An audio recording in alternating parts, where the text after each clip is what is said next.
आजूक लगन बी झालं नाही आणि लागला का लगे रंग दाखवाले.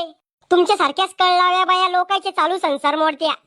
शनफडराव, तुमचं पोरग लग्नाच्या आधीच इतकं घुरघुर करून राहिलं तर बायको आल्यावर तुम्हाला तर घराच्या बाहेरच काढून देईन. अहो यलपाटे मावशी, त्याचं टेन्शन नका घेऊ तुम्ही. याच्या नावावर पाणी प्यायचा गिल्लास सुद्धा नाही करेल म्या. घर जमीन सगळं माझ्या नावावर आहे.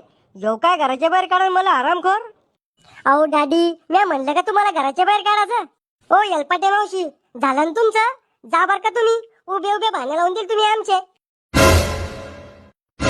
आज तुले हळद लागन, उद्या तू घोड्यावर बसोन, लगन झाल्यावर बायको तुले गाढव बनवन, 2 दिवस बायको तुले आहो आहो म्हणन, 2 महिन्यान ती तोया डोक्यावर बसन, 1 वर्षात ती तुले सालदार बनवन, 2 वर्षान म्हणन